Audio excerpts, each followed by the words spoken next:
Good morning, students. How are you all? I literally missed teaching you, but I literally missed. I know you didn't miss doing stuff like teaching. Hope you all were studying. But ठीक है, कोई बात नहीं. अच्छा, I told you that in speed distance time we'll be doing 5 more sums. Then I read the sums and it was kind of difficult, so I left it.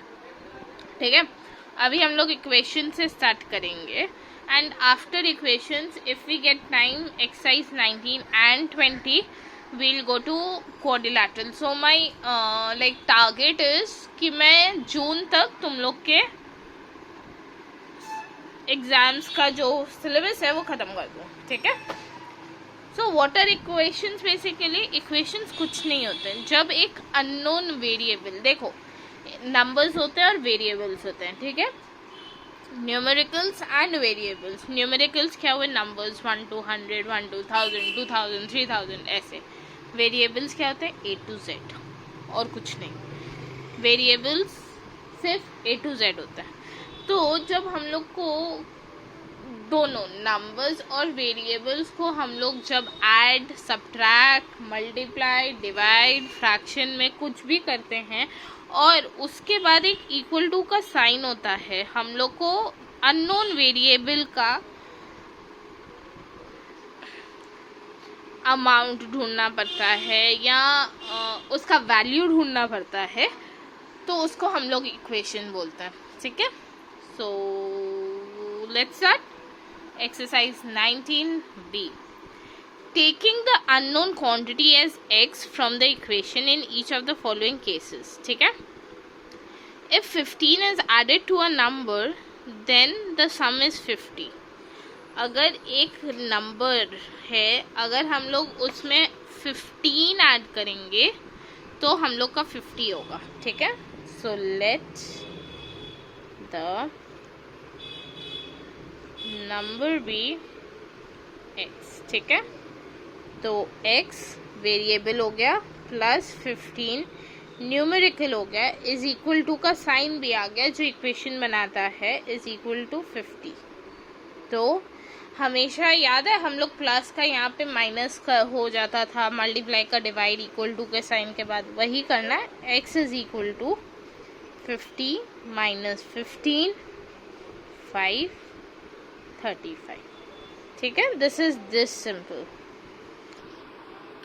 If 25 is subtracted from a number, then the difference is 50. So again the same. Let the number be x. तो x minus 25 is equal to 50. 25 जब x से हम लोग minus करें तो हम लोग को 50 मिल रहा है. तो x was equal to 50 plus 25. This gives us 75. Sum number 3. If a number is multiplied by 15, then the product is 300. Let the number be x. तो x into 15 is equal to 300. x is equal to 300 divided by 15, 20. So the answer is 20. Sum number 4. If a number is divided by 4, then the quotient is 80.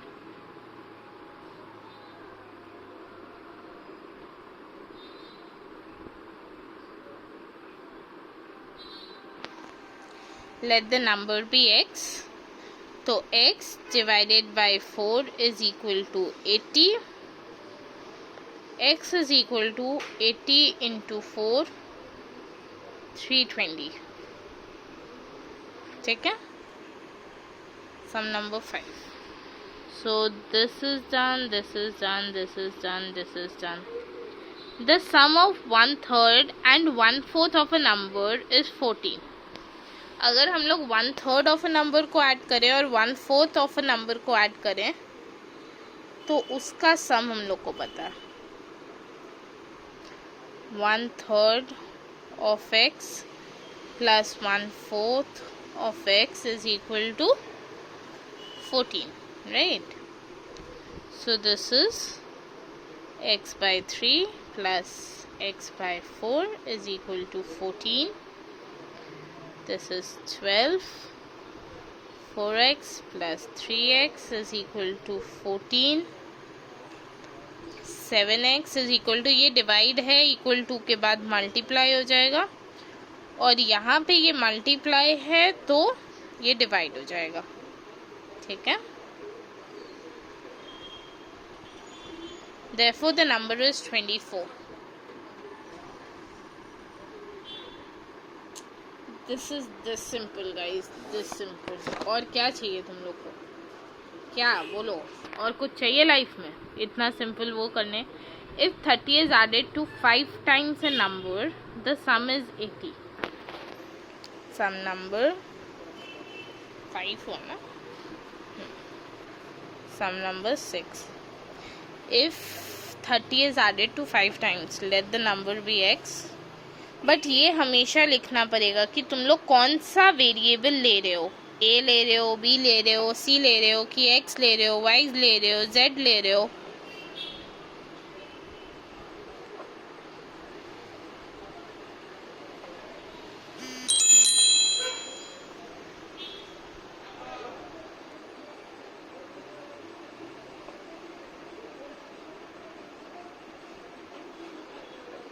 So your number is 10. Done. If 10 is subtracted from 8 times the number, the difference is 30. Let the number be x. So if 10 is subtracted from 8 times the number, the answer is 30. 8x is equal to 30 plus 10, which is equal to 40. X is equal to 40 divided by 8, 5. So your number is 5. Sum number 8. If 20 is added to 5 times the number, the sum is 9 times the number. So let the number be x. So if 20 is added to 5 times a number, 5x में अगर हम लोग 20 add कर रहे हैं तो हम लोग को 9 टाइम्स वो नंबर मिल रहा है, ठीक है। तो यहाँ पे अगर मैं उल्टा कर दूँ 5x plus 20,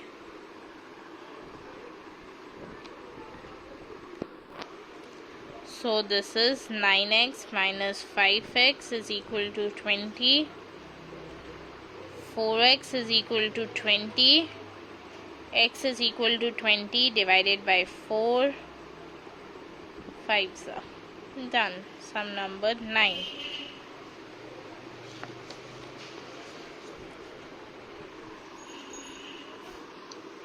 If 18 is subtracted from 11 times a number, the result is 8 times the number. Same method, let the number be x. So if 18 is subtracted from 11 times a number, 11x minus 18 is equal to 8x, right?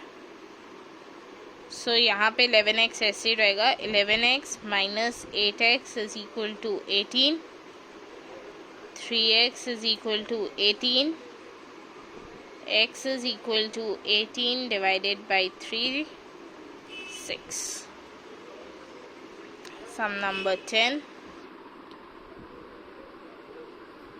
After spending rupees 50, a man found that he has left with rupees 75. तो उसके पास यहाँ पे question incomplete है, what is the total he had, ठीक है, ये add कर देना। तो after spending let the money he had is equal to rupees x, right. तो x में से अगर हम लोगों ने 50 रुपये खर्च दिए तो हम लोग के पास बाकी 75 थे। तो x is equal to 75 plus 50 which is 125। तो ओरिजिनली उसके पास 125 रुपीज़ थे। 1/5 of a stick is in mud, 3/5 is in water and the remaining 5 meters is above water. So what is the total of the stick? ठीक है, 1/5 sum number 11. Let the total of stick is equal to x. तो 1/5 of x plus 3/5 of x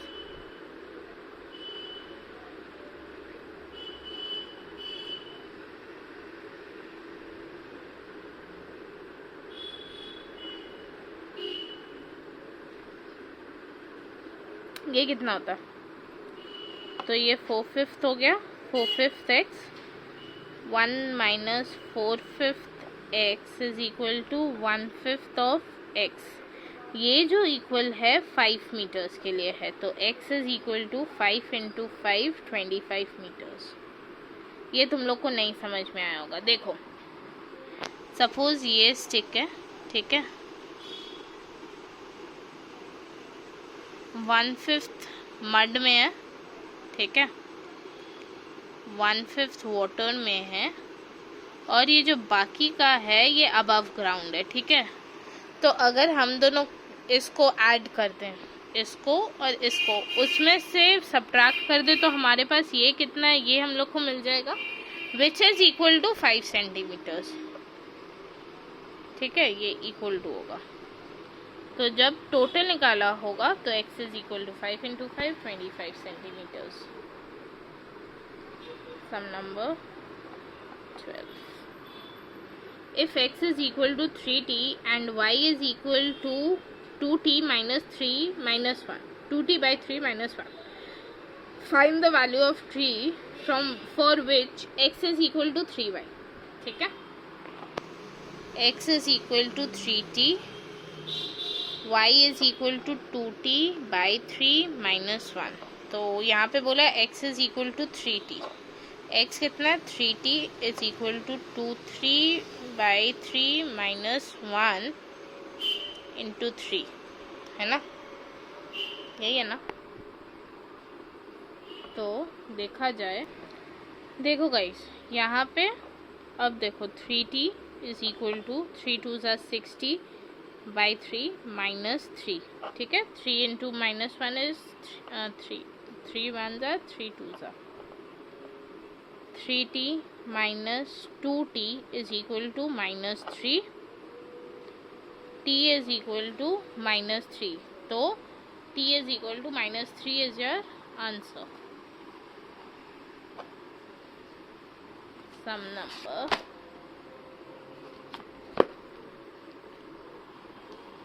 5, sum number 13। If x is equal to 5x square and y is equal to 2t plus 1, find the relation between x and y।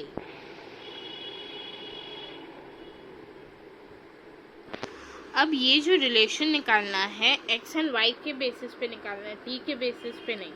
तो